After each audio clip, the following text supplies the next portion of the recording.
Hey, everybody, welcome back to 22 Panels. This is the podcast that aims to examine, explore, and elevate the medium of comics. I am Tyler, and across the interwebs from me is Tad. Hey, Tad, how are you?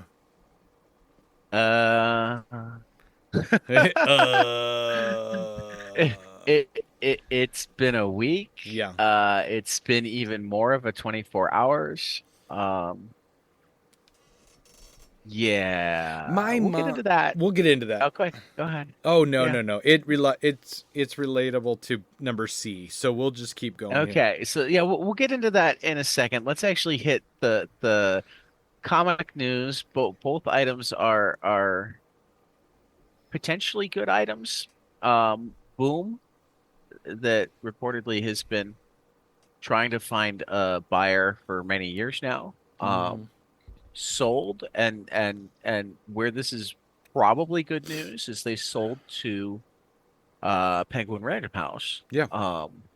which is, I mean, on one side it's like the biggest publisher in the world getting bigger, and you know my thoughts on monopoly and antitrust and whatnot.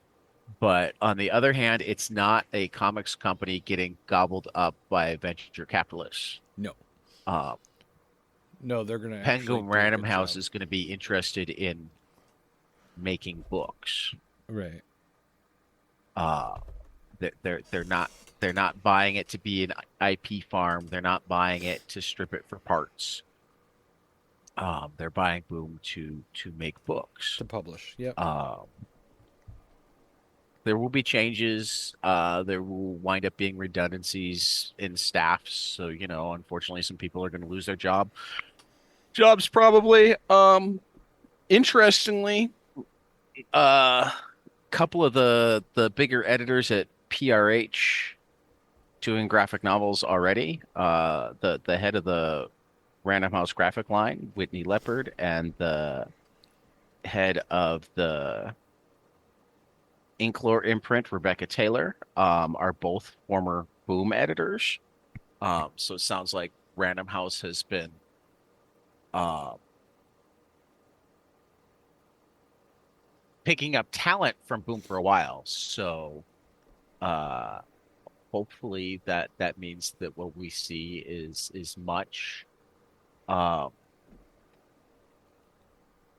much of the same, with Right. the possibility of just more stuff because there's a greater distribution network. There's a greater foundation in money and a greater foundation in ability to market. Um, Maybe even, you know, it will lead to a greater crossover appeal between your traditional book reading crowd and your comic reading crowd. Right. Uh, so, I Oh, mean, it I is think pretty cool that the biggest prose book publisher in the world wants comics. exactly. I Uh, think that's a win. so, uh, yeah, I mean, obviously, with any of these deals, it's a wait and see, but I think overall it's a win. Um, Second piece of pretty good news. Um, and with this one, I think that it's not entirely like new as much as putting a finer line between um books that they put out. First Second, which has been a fantastic graphic novel imprint at Macmillan. We talk about them all the time. Particularly talk about their Global Citizen books. Yeah. Um, is expanding with a sister imprint, 23rd Street Books, Okay. which will be their home for more adult themed graphic novels. Um, you know, First Second has already put out some things that I would consider adult themed. Um, but there's not. They're primarily middle grades in YA. Right. So in doing this, they're really opening up the this is where stuff that's not necessarily aimed straight at kids will be. Make it easier for shoppers. It hopefully means they're expanding their line. It sounds like the debut books from 23rd Street will include work from Gene Luen Yang and Ben Hatke, Damon Wayans, Oh, nice. Saul Williams, Oh, I love Jesse Lonergan. Saul Williams. Yeah, Jesse Lonergan. I love Anna Meyer and Laura and Mia Bolton. Um, so I think that this is also a exciting thing. It might also mean, they're moving more adult backlist from First Second to 23rd Street, so it Right. might mean that some of the old First Second stuff that hasn't been printed as recently, I know Eddie Campbell's had some stuff. Um, Paul Pope has had some stuff. Might get reprints with the 23 Third Street imprint, etc. So I mean, hopefully it'll not just mean a new wave of good books, but an increased availability of some of the great old ones. Mm-hmm. So yeah, two Very pieces cool. of really pretty cool publishing news. Yeah. Before we get into God, when are we gonna be able to have a podcast where I don't feel like it's necessary to bring up something outside of the direct comics world? I don't know if ever. I mean, we live in a pretty Yeah, I mean, I volatile don't believe country. in staying in your lane, particularly because when it comes to art, Yeah. art is based on the world and reality. So I think all of it is the lane, Okay. right? Um, I think there's a good argument that all of it is the lane. I think that's true in sports too, because sports are, the two places that you have the most people say, stay in your lane, stick to comics, stick to baseball, stick to sports, whatever. Yeah, I mean, you've got places that like what you see and how it's priced is determined by billionaires and the laws that they like manage to have to so this is all in our lane. This Right. this does affect us. Mm-hmm. I agree. Um, so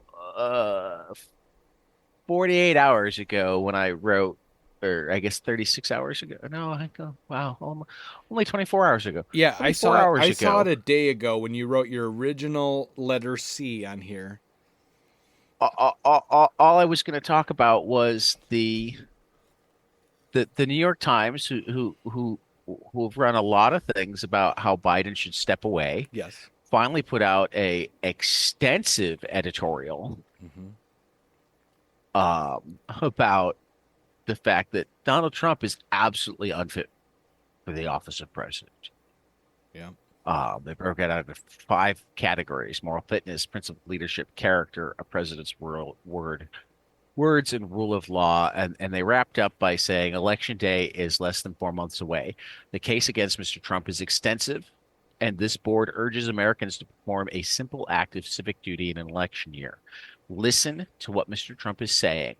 Pay attention to what he did as president and allow yourselves to truly inhabit what he has promised to do if returned to office. Exactly. Voters frustrated by inflation and immigration or attracted by the force of Mr. Trump's personality should pause and take note of his words and promises.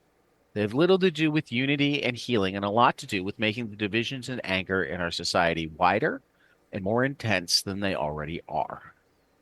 The Republican Party is making its choice next week. Soon all Americans will be able to make their choice. What would Mr. Trump do in a second term? He has told Americans who he is and shown them what kind of leader he will be. When someone fails so many foundational tests, you don't give him the most important job in the world. And I decided to read that first before talking about how things have changed in the last 24 hours, because I don't think that has changed. Right. And here's the thing. I think. Yet, yesterday evening there was an assassination attempt, which is unexcusable. Right. As much as I cannot stand the man, I am so grateful for him, for his family, that he's still alive. And I'm so saddened for the member of his audience that isn't. Yeah. Ah, there's no place for political violence at all. But this is where I go back to listen to his words. I There's one party that has outright called for political violence. right. And right now they're talking about how incendiary the other party is because we point out that they call for political The violence. hypocrisy. Yeah. Ah, I think just going back a second to when you were saying like listen to his words. I honestly feel like the majority of Trump followers are listening to his words, and this is what they want. They yeah, want this division. They want yeah. to be able to be outright racist. They want to be. But I also think that there aren't enough of those Yeah. to elect him. Okay. I think in terms of getting to actual election, it requires the people who have somehow convinced themselves that oh, any Republican is better than a Democrat, Yeah. and Democrats eat babies, and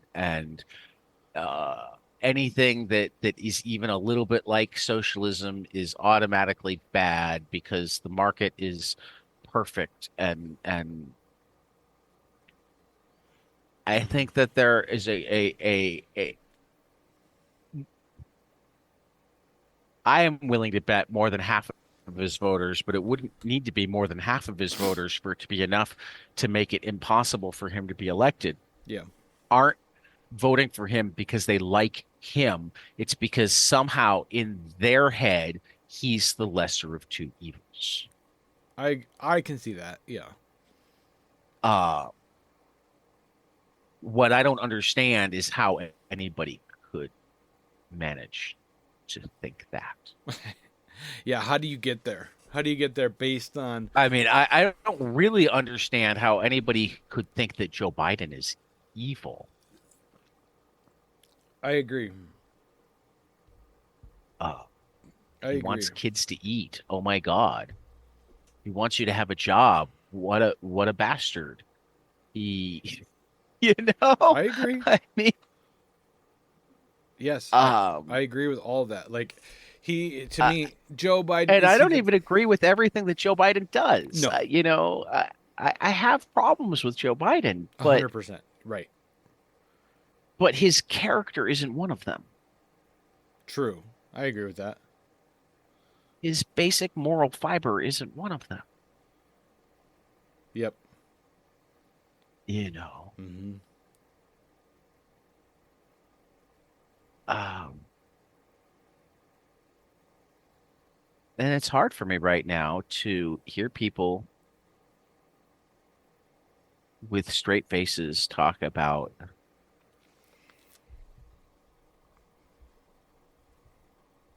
Democrats' incendiary rhetoric because they talk about the fact that, like, Republicans are saying out loud that they want to dismantle democracy. Yeah.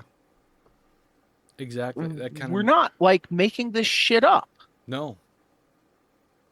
And that's part of We're why I'm saying like this is what they we're want. we're like saying, listen to what they're saying, Yeah. read what they're writing, and that's being labeled incendiary by the people who made jokes about Paul Pelosi, Right. the people who are calling January 6 rioters political prisoners Right. and talking about it being just normal tourists. No. Right. No, I completely agree. And it's insane the world we're living in right now. You know, and I've had 12 hours to think about this, and I slept for at least 4 of them. Okay. Um, so, I mean, because that's about when this happened yesterday, around 7 o'clock yesterday. Yeah. For those living under a rock, 6, 7 o'clock. Right. Trump was giving at a rally, and Yeah. somebody took a shot at him and hit his ear. Maybe. Maybe. Yeah. I mean, there's some conflict. I mean, the only actual reporting on a bullet hitting Trump's ear is from Trump himself. True. Some of the initial reporting implied that it was glass that had shattered and shrapnel that went. Oh, sure. I'm not willing to say definitively either way. Right. Trump was wounded. Yeah, there was blood. That is not in question. And to a certain extent, it doesn't matter how he was wounded. Yeah. Um, No, it shouldn't matter. I mean, he was shot at for except sure. in how it's played next. Yeah. You know. Uh-huh. And that's my biggest thing is we need to step back and slow down and calm down and see what the investigations show. Right. So far, they've showed a 20-year-old kid with an AR-15. Yep. And a teeny tiny amount of evidence to imply that he could have had political leanings either direction. But he's 20, which gets mentioned, but nobody really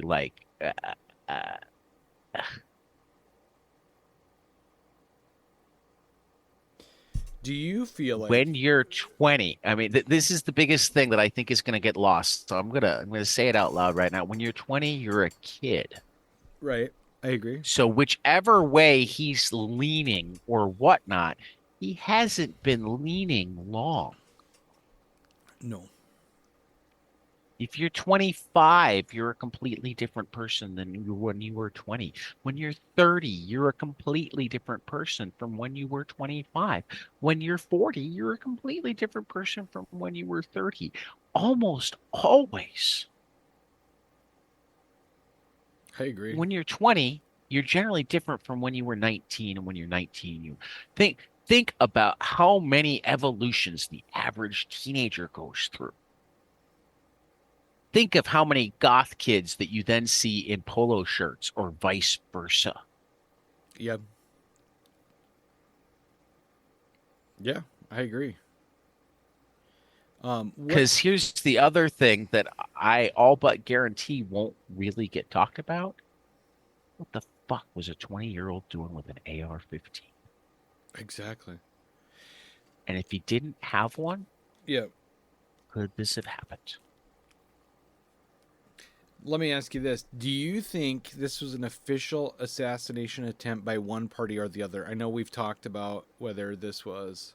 I think that's incredibly highly... I mean, I think it's incredibly unlikely that it's much deeper than the one kid, though. Okay.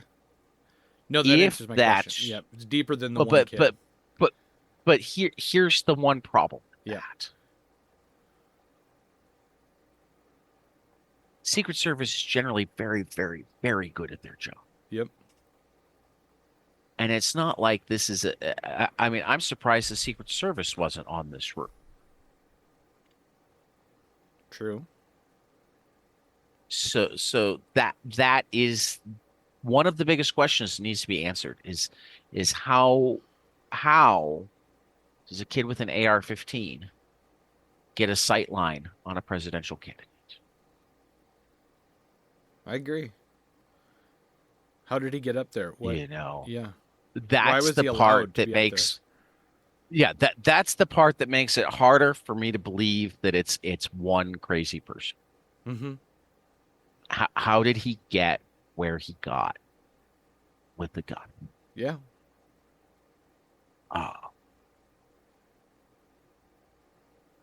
And there are a lot of answers that would fit logic, and none of them are simple enough to be the most likely when we're just working with that part of the problem. So until we have a lot more information, anybody who tells you that they know what happened is being irresponsible. Exactly. Oh, I agree. but yeah, comic books and television have come to life in 2020. Yep. All right. Should we go back to comic stuff? Yeah. Let's talk about our new comics. New comics Yeah, coming let's up. talk about some new to order books Yeah. because there's so many cool looking books this or fresh to order. Most of them are coming out, and I think what late August or no, most of these are September releases. Yeah. Um, All right. So so first up, yeah, take it away. we've got Body Trade from Mad Cave. This was written by Zach Thompson. Art by Jock. Kim Krillick is a And divorced. that's JOK, not JOCK. So A, I don't know if it's Jock or Joke. Sure. B, it's not the Batman artist. Correct. It's a different guy. Right. Kim Krillick is Still really cool looking art, so I don't want to like bash it. I just want to be like well, he's working with Zach Thompson. I upfront. mean, that's a feather in his cap Zach's. too. Yeah. Kim Krillick is a divorced ex-con who's trying to atone. However, his short temper tends to get the best of him. When he returns to Florida to bury his estranged son, he's sickened to find an empty grave. His son's remains were sold into body trade. Armed with righteous fury, Kim sets out to reclaim his child's corpse, but one act of vengeance causes everything to spiral out of control. The Body Trade is an unrelenting revenge story set against the backdrop of America's aftermarket for dead bodies. Critically acclaimed writer Zach Thompson and star artist Jock team up for this neo-noir crime thriller rife with bloodshed and brutality in the tradition of Blue Ruin and Hell or High Water. It's coming out Yeah, September 18th. Zach's been killing it lately. Yeah, I got two books am on my looking forward list. to this. My list today Yeah. of two Zach Thompson books, so I'm excited Yeah. for Yeah, this one for sure. Dead Eyes, the empty frames. Dead Eyes has gone already gone through so much in its existence. It was originally Dead Rabbits, and then a bar in New York sued for copyright infringement. So after two issues, they had to pull it and go back and rebrand it as Dead Eyes. Jerry Duggan and John McCrae. Dead Eyes is back. The world's most unkillable comic is out of hiding and back stomping around Boston. At the end of the first volume, the masked hood known as Dead Eyes picked up a clue to the location of the paintings swiped in the largest private art heist in America. Can Dead Eyes and Wheels take down the score while avoiding the cops and the mafia? Duggan and McCrae are back and knocking teeth down throats. So yeah, definitely. I was a big fan of Dead Eyes. I'm looking in my comics right So now to see if I have any dead eyes. I don't. It's not. Do you have any Dead Rabbits? Did you looking. you get the first two issues before it went away? No. I have those too. I picked up Dead Rabbits 1 and 2 and then went, what happened to, and then I found out about all the drama. Okay. So our guy Cody Ziegler Mm-hmm. Let me see here. Goobers going from Miles Morales to Vault. Yeah, Goobers is from Vault, from Cody Ziegler and Ryan Lee. Clayton Lowe is headed back to his small southern hometown. His new friends from grad school are about to meet his old friends from high school and discover that that's always hard, isn't it, to mix two groups of friends? Are Sometimes. about to meet his old friends from high school and discover that something may have finally changed in the town where nothing ever changes. Pine Grove is ground zero for an infestation of body-snatching alien bugs. Time to bury the past. From Cody Ziegler and Ryan Lee's comes a body-snatching splatter fest of horror and humor. In shop September 4th. This cover looks really cool. It kind of reminds me of a Garbage Pail Kids card. It does have a little bit of that going on. Yeah. Tin Can Society. the first stunning issue of brand new series from Giant Generator, showcasing the first graphic novel work by screenwriter Peter Warren with jaw-dropping art from Francesco Mobili and beautifully colored by Chris Chuckry. Johnny Moore is a world-famous tech mogul known as much for his work pioneering mobility aids for people with disabilities like himself as he is for moonlighting as the metal-suited vigilante Caliburn. But when Johnny is found murdered and his suit stolen, his estranged childhood best friends reunite to solve the mystery of his murder. The Tin Can Society is a heartfelt and human look at the evolution of friendship across a lifetime, at disability and ableism, and the destructive power of fate. This looks just It looks cool. great. Yeah. I definitely am going to pick that up. September 18th. Let's see what else. Graphic novel totally on my radar here. Anfield Road, a story of coming of age in 1980s Liverpool. Writer, artist, and filmmaker Chris Shepherd's debut graphic novel depicts a beautiful coming of age story. I'm pretty certain that should be centered, not cantered, around growing up in working class dynamics of Merseyside in the late 80s. For fans of the emotional stories about family and ambition set in the rich history of Liverpool, as Connor Sterling is about to turn 18, he wrestles with a tough choice to go to art college or look after his sick, dominating grandmother. While life seems to move faster, he falls for a West Indian girl who his grandmother disapproves of. Connor is torn between doing the right thing for him or submitting to the will of his crazy grandmother. What follows is a funny and poignant coming-of-age story set in Liverpool in 1989, the land of the laws, the Hillsborough disaster, and Findus crispy pancakes. It looks cool. Does. Yeah. Dear Dad, this is growing up with a parent in prison and how we stayed connected. From J.J. Patton and Kira Valdez, and art by Markia Janae. As far back as 9-year-old J.J. Pattinson can remember, her dad, Antoine, has been in prison. Growing up in Buffalo, New York, with her mom and younger brother, she's only been able to visit him twice. Instead, the two have sent each other numerous letters. JJ's letters can take weeks or months to reach her dad, and some never even get delivered. What's it going to be like having a dad home? This powerful coming-of-age graphic novel memoir tells J.J. Patton's life of growing up with a dad in and out of prison, how she and her dad were able to develop a powerful father-daughter bond and create a photo patch, a life-changing application that connects children to incarcerated parents, because no child should have to grow up unable to engage with their parents. This one comes out September 18th. Looks pretty cool. You know, I just couldn't imagine not having a connection with my daughter. I had that. I had to let go of my son at an early age. He lived in Sioux Falls with me at the time. And when my wife and I split up, my previous wife, she moved with him to Chicago. Now, that's not the same as one of us being in prison. But, Right. But It's hard. it was hard. He was 5 years old, and my heart was ripped away. You know what I mean?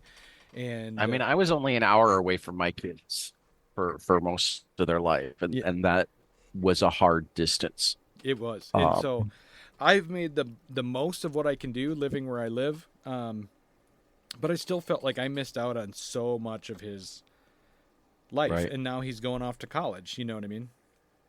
Right. But anywho, so that book looks awesome to me. I'm definitely going to read it. Elise Yep. and the New Partisans. Defeated French cartoonist Tardy masterfully dramatizes the activist and singer Dominique Grange's gripping first-person account of the powerful student protest movements that rocked France from the 60s to the 70s. In May 1968, France exploded. Leftist student groups occupied the streets of Paris. Riot police clashed with protesters, and a general strike spread across France like wildfire, threatening to grind government and industry to a halt. And at the heart of it all, Elise.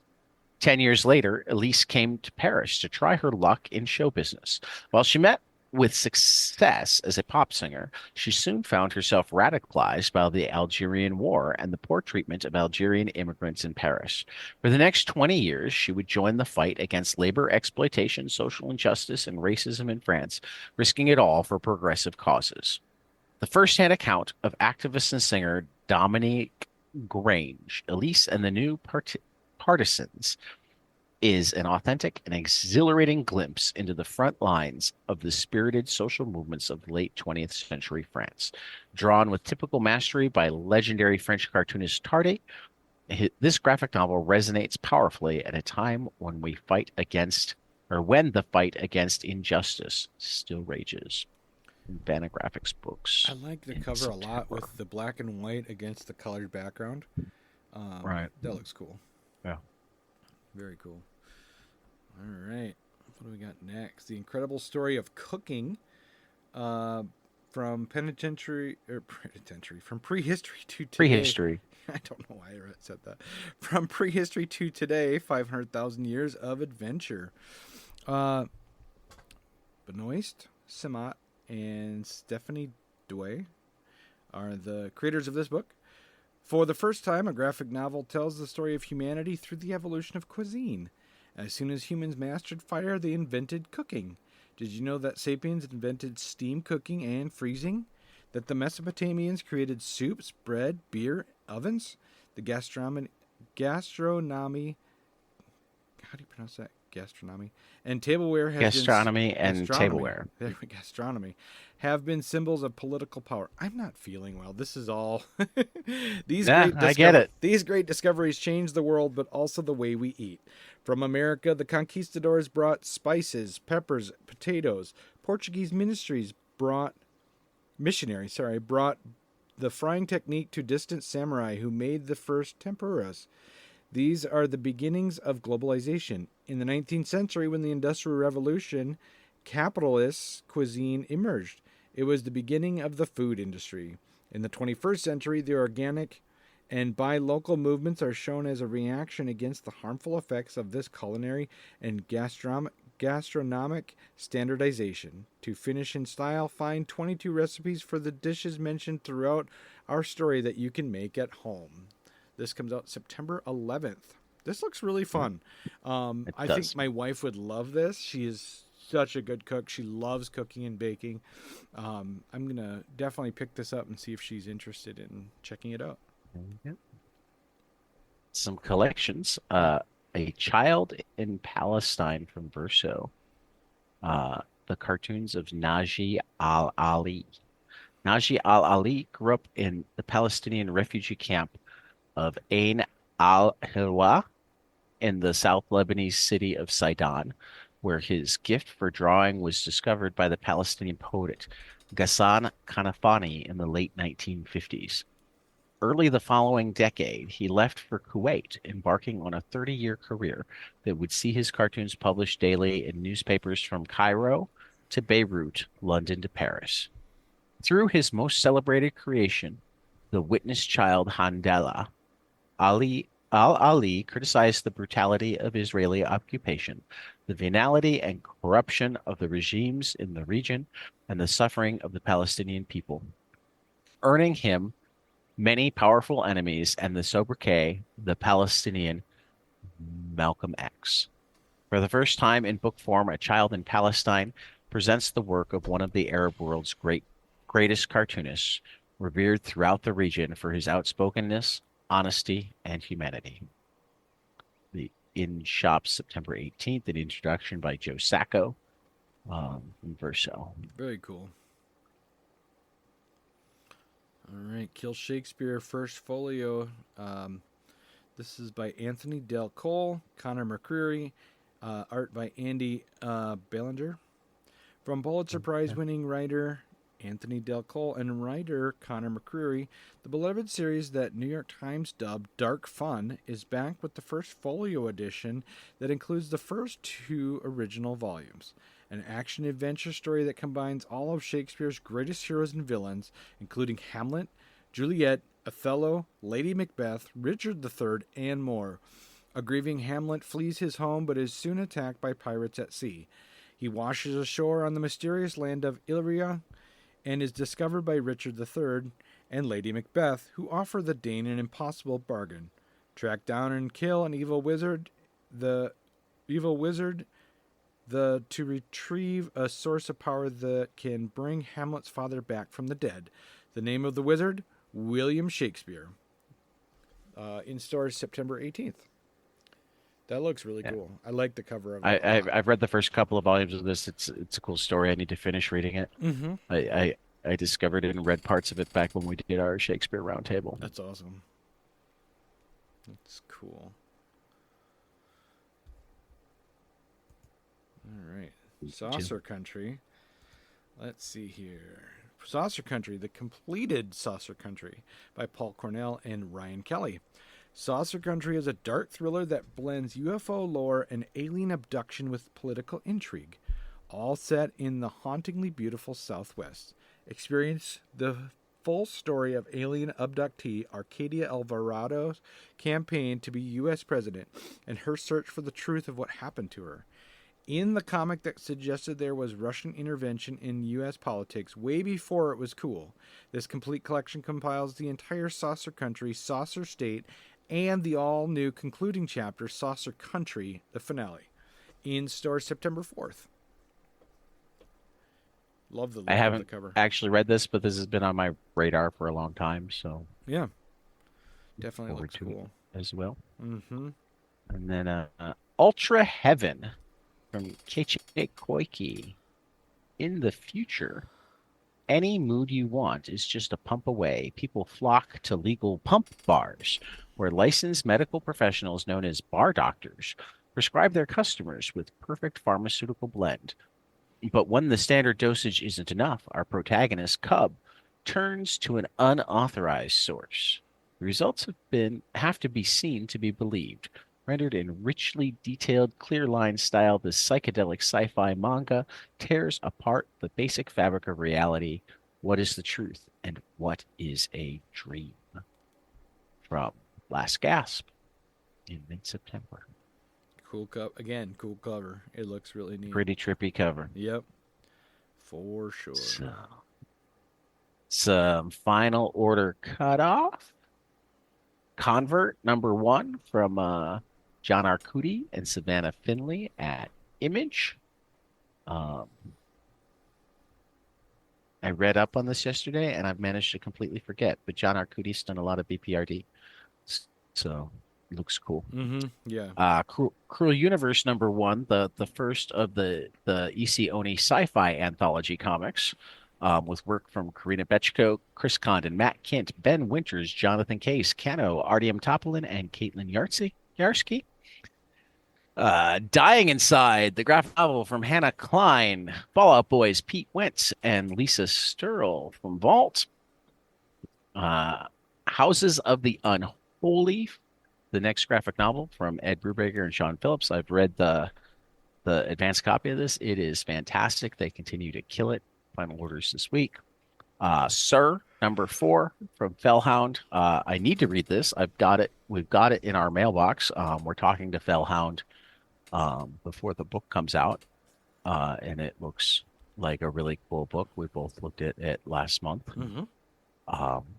And then Verse Volume 3 from Sam Beck. Just talked to Sam Beck. She was super cool. Yeah. Her art is fantastic, and this is the, I believe, final volume of her like fantasy epic. So that is really cool. Crowdfunding right now. I'm going to start by going so that I can like read the actual straight, because this is a really cool project that as of right now is still let's see, it's still about $6,000 short of its goal with 5 days to go. So please get on it. Hopefully we'll manage to talk to some people from it this week before it's done funding. The Epiphany Engine graphic novel, first ever crossover of its kind in a history-making project. On August 31st, 2023, the call went out from Advent Comics CEO Tony Kittrell. It was answered by visionaries across the globe. From that, one of the greatest undertakings in modern comic history began, and the formation of this project was cemented as creators signed on to help put this dream project together. The Epiphany Engine project represents a long discussed collaboration between Advent Comics CEO Tony Kittrell and other comics publishers such as Danny J. Quick of Fourth Wall Productions, Roosevelt Pitt, Amara Entertainment, Michael Watson, Freestyle Comics, Tyler Forrest Martin, Godhood Comics, Jiba M. Anderson, Riot Enterprises, Lonzo Star, Concrete Comics, Bradley Golden, Second Sight Publishing, Tyrone Jackson, Sovereign Comics, Sebastian A. Jones, Stranger Comics, Andre Botts, Urban Style Comics, Brian J. Lambert, Wingless Comics, Frederick Littles of Wiseacre Comics, and many more. The different companies and creators wanted to come together to tell an engrossing, entertaining story, plus bring along what they felt was some of the great talent already burning up the black comics scene. This project boasts a cadre of award-winning or nominated writers, creators representing awards such as the Eisner Awards, the Ringo Awards, the Hugo Awards, and the largest collection of Glyph Comic Awards winners and nominees in a single publication ever. The project even includes prestigious television and film awards such as the American Film Institute Award and the Writers Guild of America. There's even a property in the crossover that is in the permanent collection of the Smithsonian Museum of African Art.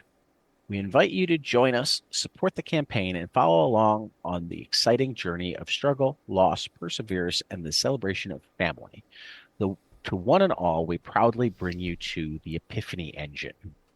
Epiphany Engine is a 192-page original graphic novel composed by some of the best, most talented African-American creators in the comic industry, dubbed the Dream Team. These creators represent Black excellence in every aspect of the game. Basically, this is a vision powered by creative excellence. Then there's a bunch of stuff about Advent Comics. The story. There are some bonds that just cannot be broken. The story centers around the Macaulay family, a family of brilliant scientists whose latest experiments to better mankind by unlocking the secrets of the universe are met with horrifying results. As an experiment brings forth a mysterious being, a cosmic level threat named Absalom, who wants to collapse this reality and mold a new universe while destroying the family in the process. While trying to stop Absalom, tragedy strikes the family, and they are separated from one another and scattered across the multiverse. Unfortunately, they must also deal with the consequences that their failed experiment has gone astray, accidentally disrupting the fabric of the multiverse and placing creation itself at risk.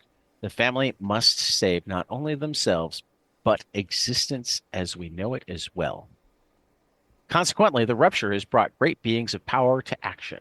With the odds stacked against them, the brave Macaulay family has to not only escape from the clutches of their cosmic foe, but also build an army of heroes from across the multiverse to defeat Absalom, as well as find each other and heal from their family's loss. This is only the beginning of the thrilling adventure that waits you in the pages of Epiphany Engine, the graphic novel. We already went through many of the presses. In terms of creators, we've got Brandon Thomas, Rodney Barnes, 22 Panels guest Greg Burnham, Robert Jeffrey, Colleen Douglas, Brian Hawkins, John Jennings, Lonzo Starr, Tony Kittrell, Chris Cross, Aletha Martinez, Eric Battle, and Stephen Harris, Sean Damian Hill, Kanan White, Karen Grant, Jamal Ingle, Ray A. Haight, David Brame, Chuck Patton, Stephen Sash Scott, Bobby Lex Spencer, Stanley Weaver, Junior Greg Maldonado, Marcus H. Roberts, and all edited and overseen by another 22 Panels favorite, Joseph P. Illich. Nice. Yeah, this just looks like a super cool project. And they're about $6,000 away from completion. About $6,000 away Okay. with 5 days to go. So I'll probably start doing my little math problems on Blue Sky this week. The reward options are go through all of them, but you can get a digital copy for $25. Nice. Uh, the the and any of the and I love the crisscross wraparound cover. That's the one that I'm getting. But any of the or most of the different covers of a physical copy are $40. There is one Kickstarter exclusive that's 45. If you want a t-shirt, Mm-hmm. you can get one for 45. Um, there's some other interesting covers that are more signed ones. Lots of options.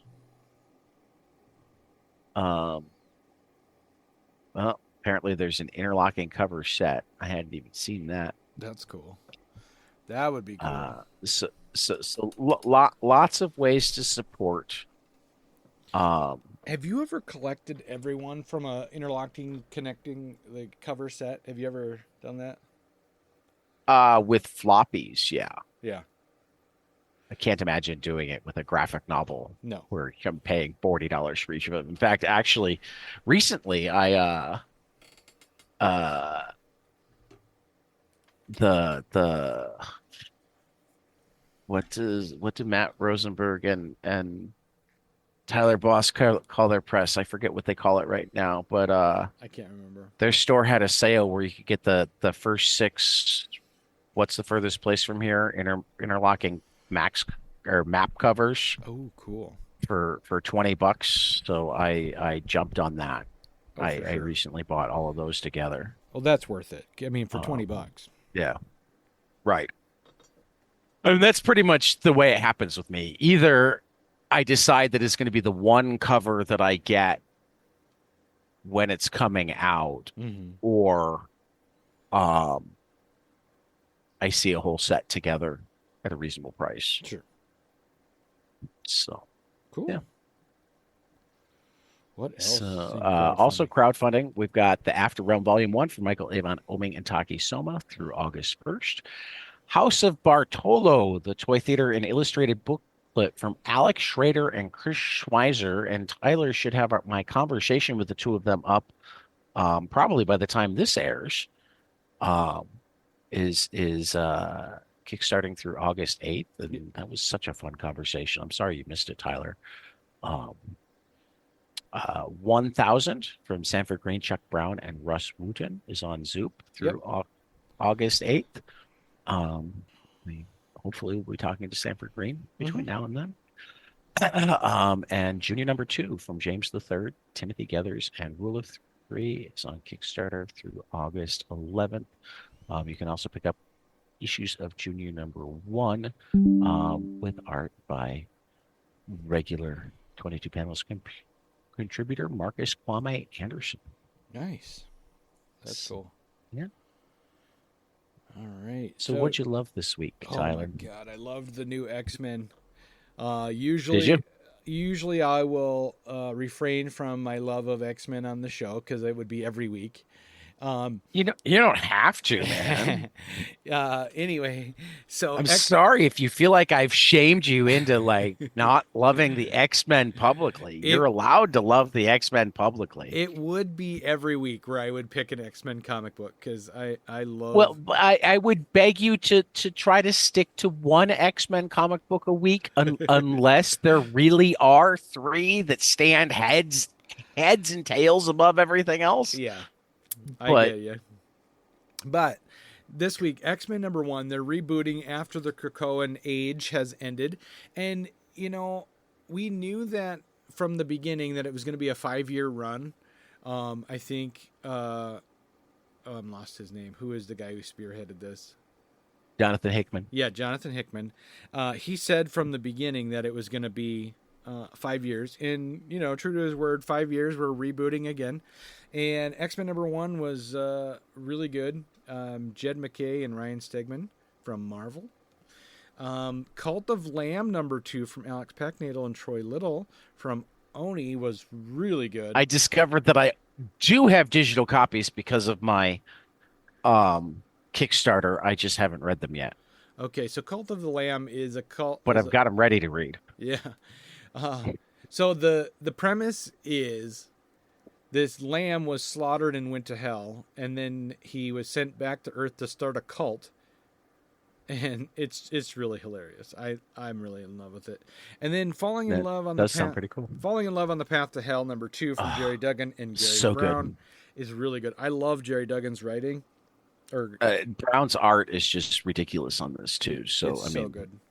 the guys with two R's in their names are killing it. For sure. With Isn't it weird that just one letter difference, the E and the A, Yeah. one is pronounced Gary and one's pronounced Jerry. And it's not the traditional spelling of either name.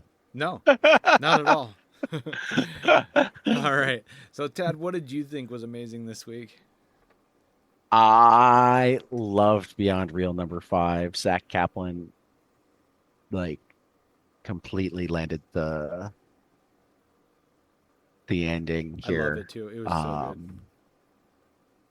Just like I loved Kill All Immortals #1. He's kicking that off with a bang. And Domain #1 was also everything that I hoped it would be. It was good. It was So, really good. I read yeah. a lot of comics this week. I'm trying so hard did to get too. caught up on my pile, and I still have room to go on that.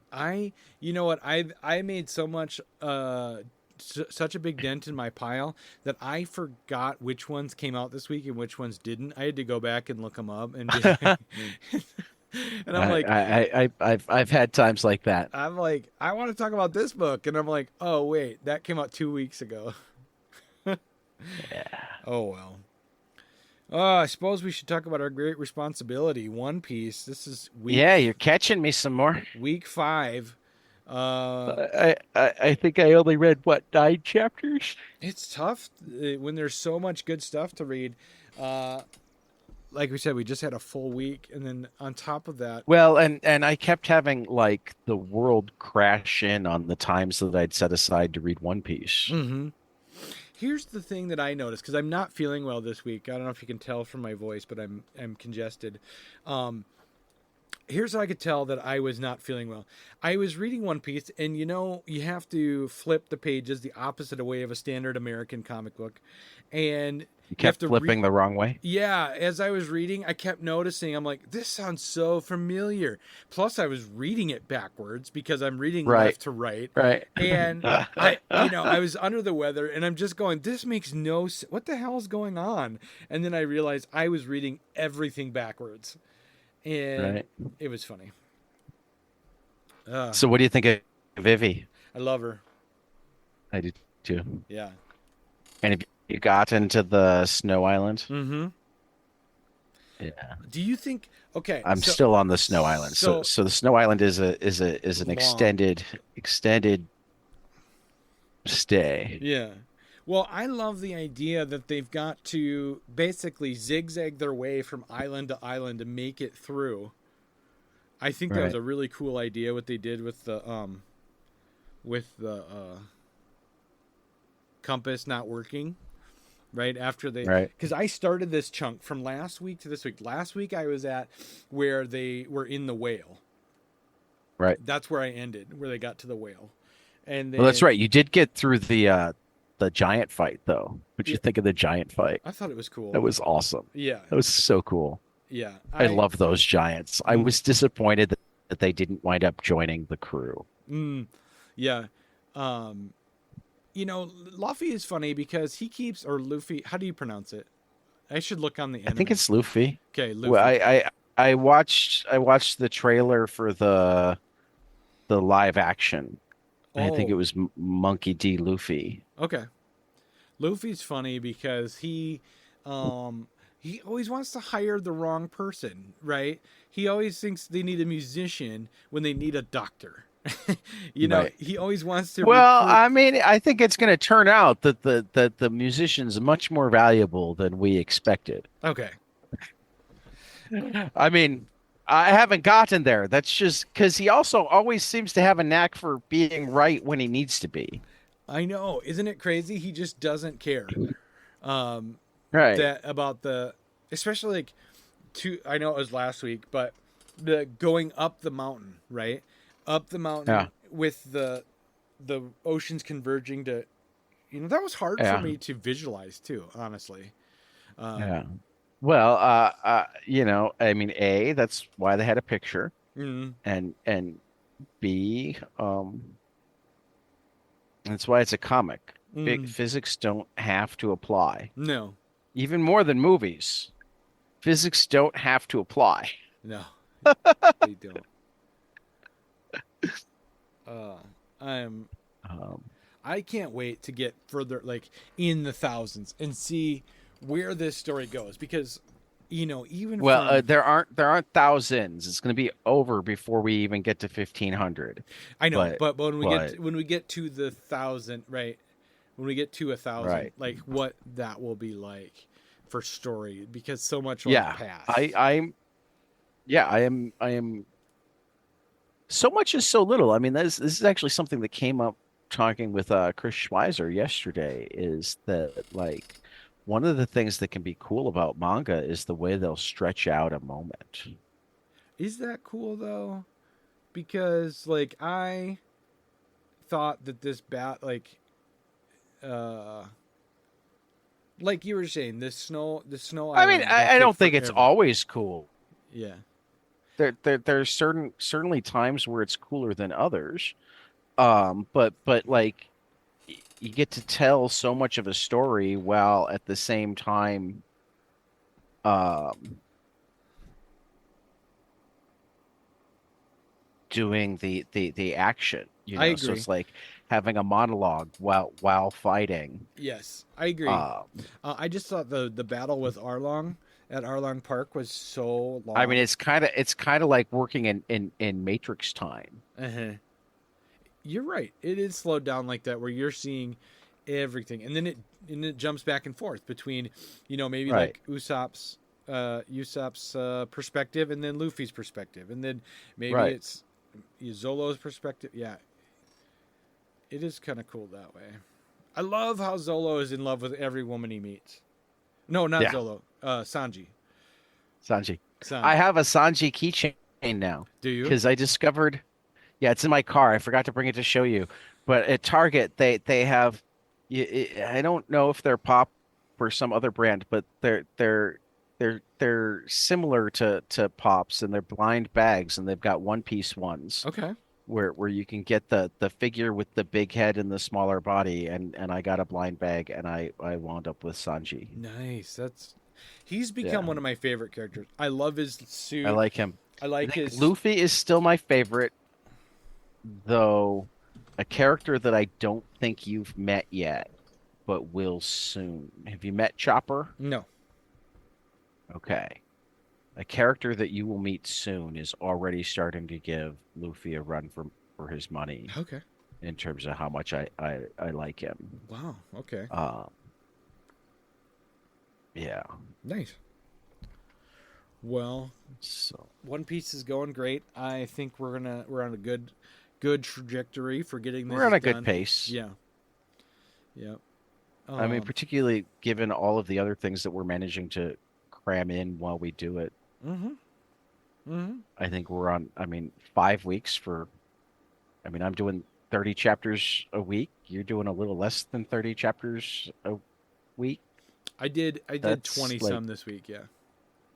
well, I'm just looking at the average, 134 divided by 5, you're doing um 27 chapters a week Yeah. roughly. Yep.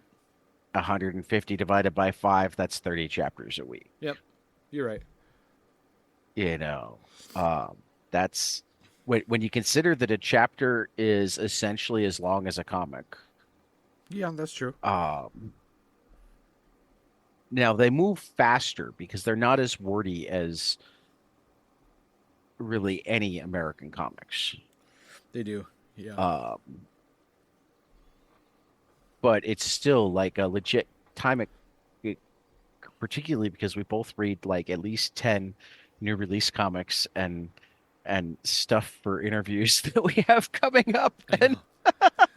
I know. Fitting in Charm City last week, I was like, oh no. But then it turned out This to be a really this in cool book. some ways was like the craziest project we ever came up with. One Piece? Um, Oh, I know. we should have our heads examined.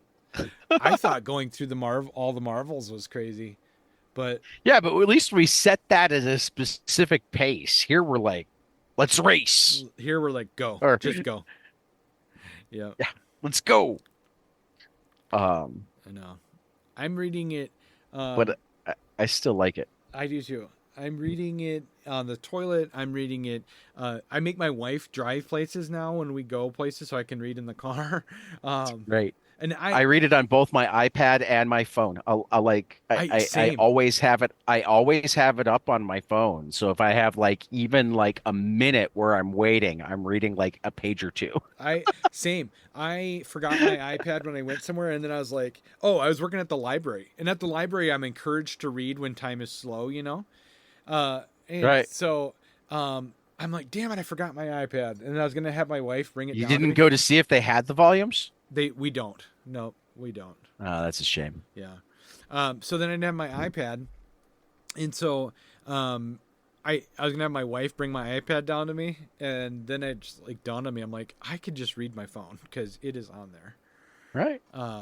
which is really Right. cool. It keeps up kind of like on my phone. Like, have you noticed? Is it updated on your phone when you've been reading on your iPad? For me, most of the time. Yeah, most of the time is right. Yeah. I've noticed there's a couple times where my phone. I mean, I think it depends mostly on whether or not I left the app open, Oh, which I do most of the time on my phone. okay. I should. So, like, if I then close the app and reopen the app, it It catches up updates. to where I was on the iPad. Okay. Right. I should leave mine closed because I don't read on my phone very often. I mean, I have if I have to when I'm at the grocery store or something like that. I'm just waiting. Whereas, I mean, just because of what I've been doing this summer, where I'm spending half an hour to an hour on a bus every day, and you know, just running around doing all sorts of stuff. It's been harder for me to read on my iPad at school, but pulling out the phone and doing 5 pages here, 10 pages there Mm-hmm. isn't isn't as hard. Okay. Uh, What's your so that's school how a like lot of during my the reading is school done. year? What's your school's policy on employees having their phones out? Um, Are you not supposed to? like the official policy, the enforced policy, or what I can get away with. What's the official policy first of all? No The phones. official policy, I think, is we're not supposed to, but Yeah. it's not like they're not allowed to. It's not one of the schools where like the instructions are to leave them in your car or in a locker or anything like that. Same. Um, Same. the enforced policy is more don't let it get in the way. Um, so like if you don't have a student and you're just looking for something to do, it's not a big deal. The other thing is, I mean, we're a huge building, so I mean, there's a lot of communication that goes on via phones Sure. between us. Yeah. You know, we're sending messages. Um, so it's not really realistic to the take it away entirely. And then for me, I pretty much have it worked out where like it's how I don't overhelp. Oh. One of the big things that is a struggle for a lot of people in special ed is we're um encouraging independence, True. you know, so you don't want to just jump in and do it for them. Yeah. Um I get that a lot where they'll I say, Johnson, I how do just you draw this? right. I discovered a long time ago, it makes it easier for me not to jump in to not be bored. Mm. And comics, more than prose or other things, are a way that I can not be bored without getting so sucked in that I can't separate pretty much the second anybody needs anything. Right. Right. Um, So it's actually like literally a tool that I use to Do your job better. manage my Yeah. own autism, my own OCD, my own ADHD to do my job better. Hmm. Okay. Yeah. Or at least that's my story, and they bought it. That's But good. but really, that's just me joking because I do strongly believe that like the way I use it allows me to do my job better. Cool. Um, See, for me, it would not. I would just be annoyed with a student like, Johnson, put your iPad down. It would not work better for me. So I yeah. don't even bring it to school normally. Well, because I mean, I would rather be teaching, Mm-hmm. but again, as special ed, Mm-hmm. most of my teaching is one-on-one, and it really needs to be more as needed than I'm constantly jumping in, I get it. No, I right? totally get it. Yeah. So the way to not be bored but still be present is really important. Yeah. No, I totally understand Does that. that make sense? Yep. Yeah. Yep. All right. Anything else about One Piece that you wanted to add, Tad? Not right now, except that you're going to love Chopper. Okay. I can't wait. I love Chopper. I'm not going to give you anything more than the name. Okay. It's a great name. Chopper is the one that is like giving Luffy a run for his money right now in terms of my heart. I can't wait to catch up to you. I'm planning this week. I'm taking tomorrow off from helping Peggy with the daycare to just sleep and catch up because she's on the mend from her COVID experience, and Right. now I'm going through it again. Ugh.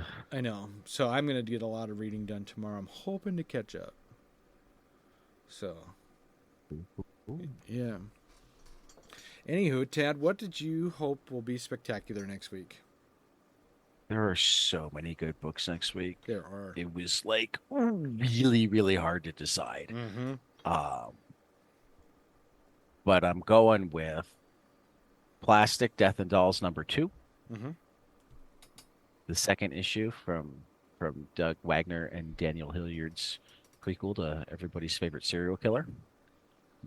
Briar #7, Chris Cantwell and Alex Linz, the penultimate issue of this arc, and Man's Best #5 from Pornsak Picheshote and Jesse Lonergan, which I think is the last issue I think so. of Man's Best.